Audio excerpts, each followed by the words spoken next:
जय भोलेनाथ दोस्तों पूरे के पूरे भारतवर्ष में महाशिवरात्रि के नवरात्रे शुरू हो चुके हैं। इस पावन मौके पर मैं आज आप लोगों को श्री त्र्यंबकेश्वर ज्योतिर्लिंग की कथा सुनाऊंगा। एक ऐसा ज्योतिर्लिंग जहां महादेव भगवान विष्णु और भगवान ब्रह्मा के साथ विराजमान है।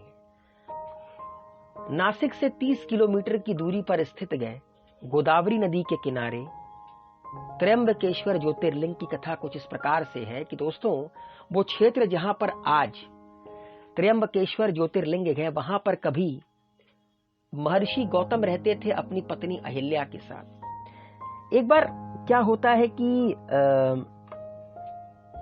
उस पूरे के पूरे इलाके में अकाल आता है। मतलब इंद्र का प्रकोप पड़ता है, बारिश नहीं होती है, सूखा पड़ा रहता है, जनमानस में त्राही त्राही फैल जाती है। महर्षि गौतम इसके उद्धार के लिए वरुण देव की आराधना तपस्या करना शुरू करते हैं। और कठोर तपस्या के बाद जब वरुण देव प्रसन्न होते हैं, प्रकट होते हैं और कहते हैं कि हे ऋषिवर, मांगिए आपको जो मांगना है, मैं आपकी तपस्या से खुश हुआ। तो महर्षि गौतम कहते हैं कि हे वरुण देव, इस स्थान पर सूखा खत्म हो जाए और वर्षा हो, इसके अलावा मुझे आपसे और कोई वरदान नहीं चाहिए। वरुण देव कहते हैं कि हे ऋषिवर, मुझे माफ कर दीजिए, मैं आपकी इच्छा पूरी नहीं कर सकता। मैं देवताओं के खिलाफ जाकर, मैं देवराज इंद्र के खिलाफ जाकर आपकी इस वरदान की पूर्ति नहीं कर सकता। वैसे भी वर्षा का जल, इसका अधिकार सिर्फ देवराज इंद्र के पास है। वरुण देव कहते हैं, मगर मैं आपकी तपस्या को व्यर्थ जाने नहीं दूंगा। मैं आपको वर्षा का जल नहीं प्रदान कर सकता, मगर मैं आपको जल अवश्य प्रदान कर सकता हूं, क्योंकि जल देवता थे वरुण देव। जल के तो कई सारे स्रोत होते हैं। वरुण देव की यह बात सुनकर महर्षि गौतम ने उस क्षेत्र में एक बहुत बड़े गड्ढे का निर्माण किया, कुंडसरी का गड्ढा। और वरुण देव ने उस पूरे के पूरे गड्ढे को अक्षय जल से भर दिया। वरुण देव कहते हैं महर्षि गौतम से कि हे महामुने, मुझे खेद है कि मैं आपकी इच्छा पूर्ण ना कर सका, किंतु मैं आपको वरदान देता हूं कि इस कुंड का जल अक्षय रहेगा और कभी समाप्त नहीं होगा। और इतना कहकर, इतना वरदान देकर, अक्षय कुंड देकर वरुण देव विलुप्त हो जाते हैं।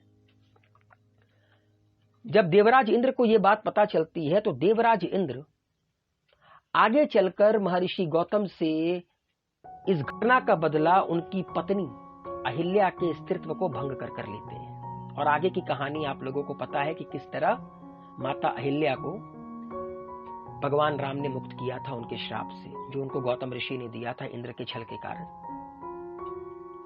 तो दोस्तों, महर्षि गौतम, उन्हें अक्षय कुंड की प्राप्ति हुई। जल की जरूरत थी पूरे जनमानस को, तो उन्होंने उस अक्षय कुंड को सबके लिए खोल दिया। जितने जनमानस थे उस क्षेत्र में, सब आए और जो भी सूखा है उसको खत्म करें। और धीरे धीरे कर उस अक्षय कुंड के जल के कारण वो पूरा इलाका हरा भरा हो गया पहले के मुताबिक। और उस क्षेत्र में कई सारे जगह के लोग आकर रहने लगे। जिन क्षेत्रों में सूखा पड़ा वो भी उस क्षेत्र में आकर रहने लगे जहां पर अक्षय कुंड था, मतलब जहां पर आज त्र्यंबकेश्वर ज्योतिर्लिंग है। तो कई सारे ब्राह्मण भी वहां पर आकर रहने लगे अपनी पत्नियों के साथ। तो एक बार क्या होता है कि माता अहिल्या और वो जो ब्राह्मण बाहर से आकर रहने लगे थे, सूखे क्षेत्रों से आकर रहने लगे थे उस क्षेत्र में, उनकी और माता अहिल्या की किसी बात पर थोड़ी सी बहस हो जाती है, थोड़ी तू मैं हो जाती है। तो ब्राह्मण पत्नियां अपने पतियों से जाकर कहती हैं कि हम चाहते हैं कि गौतम ऋषि और उनकी पत्नी अहिल्या को यहां से निष्कासित किया जाए। वो ब्राह्मण तप करना शुरू कर देते हैं भगवान गणेश। और जब भगवान गणेश प्रसन्न होकर उपस्थित होते हैं, वर मांगने को कहते हैं, तो वो ब्राह्मण कहते हैं कि हे प्रभु, किसी भी तरह महर्षि गौतम को यहां से निर्वासित कर दीजिए। बस हमारी यही इच्छा है, हम आपसे यही वरदान में चाहते हैं। भगवान गणेश कहते हैं कि हे ब्राह्मणों, आज अगर ये भूमि हरी भरी है तो वो महर्षि गौतम का ही प्रभाव है। उन्होंने ही कठिन तप करके अक्षय जल के उस कुंड को प्राप्त किया। जिससे आज ये पूरी की पूरी जो भूमि है वो हरी भरी है। आगे कहते हैं, उन्हीं के कारण आप लोग सूखे प्रदेशों से आकर यहां सुखपूर्वक निवास कर रहे हैं। अब इस प्रकार महर्षि गौतम को ही निष्कासित करना धर्म नहीं है, अतः आप लोग कोई और वर मांगिए। लेकिन वो ब्राह्मण कहते हैं, नहीं प्रभु, हमें तो यही वरदान चाहिए कि कुछ भी कर आप महर्षि गौतम और उनकी पत्नी अहिल्या को यहां से निर्वासित कर दीजिए। अब भगवान बप्पा मजबूर, करे तो करे क्या, वरदान तो देना था, तपस्या जो इन लोगों ने की थी। तो अगले दिन महर्षि गौतम के खेत में गणपति बप्पा एक गाय का रूप लेकर चरना शुरू करते हैं। महर्षि गौतम अपने खेत को बचाने के लिए एक जो घास का तिनका होता है उससे गाय को हाँकना शुरू करते हैं, और जैसे ही वो उस घास के तिनके को स्पर्श करते हैं उस गाय से, जो गणपति बप्पा थे, उसी वक्त उस गाय की मृत्यु हो जाती है। पूरे के पूरे क्षेत्र में यह बात फैल जाती है कि महर्षि गौतम ने एक गाय की हत्या कर दी, उन्होंने गौ हत्या कर दी। वो ब्राह्मण चिल्लाने लगते हैं कि राम राम, गौ हत्या कर दिया गौतम ऋषि ने, अब ये हमारे साथ नहीं रह सकते, इनको यहां से निकालो, आपको यहां से जाना होगा। महर्षि गौतम को ये चीज समझ में नहीं आई, उनको अपनी आंखों पर भरोसा नहीं हो रहा था कि मात्र एक घास के तिनके से कोई कैसे मृत्यु लोक को प्राप्त हो सकता है। वो बार बार कहते रहे कि मैंने ऐसा कुछ भी नहीं किया है, आप लोग मेरी बात मानिए। मगर फिर भी ब्राह्मणों ने कहा कि आपने गौ हत्या किया है, हम आपको यहां से निष्कासित करते हैं। जाते जाते भी महर्षि गौतम ने एक सवाल किया ब्राह्मणों से कि अब ये पाप तो मुझसे हो गया है, इस पाप का प्रायश्चित किस प्रकार किया जाए। ब्राह्मण बड़े चालाक, ब्राह्मण कहते हैं कि हे गोहत्या के दोषी, इस पाप का प्रायश्चित सरल नहीं है। पहले आप पूरी पृथ्वी की 3 परिक्रमा करें, फिर यहां लौटकर 1 महीने तक निर्जल व्रत करें। आगे कहते हैं, इसके पश्चात ब्रह्मगिरी मतलब वो पर्वत है जहां पर ज्योतिर्लिंग बसा हुआ है, इसके पश्चात ब्रह्मगिरी की 101 परिक्रमा करने के बाद यहां गंगा जी को लाकर उनके जल से स्नान करके 10 लाख पार्थिव शिवलिंगों से शिव जी की आराधना करो। इसके बाद पुनः गंगा जी में स्नान कर कर इस ब्रह्मगिरी की 11 बार परिक्रमा करो। फिर 100 घड़े के पवित्र जल से पार्थिव शिवलिंगों को स्नान कराने से आपका उद्धार होगा।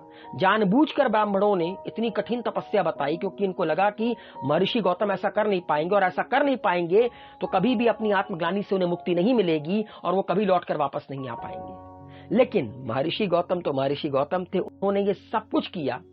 भगवान भोलेनाथ प्रसन्न होते हैं, भगवान भोलेनाथ उपस्थित होते हैं और कहते हैं कि मैं तुम्हारी तपस्या से खुश हुआ पुत्र।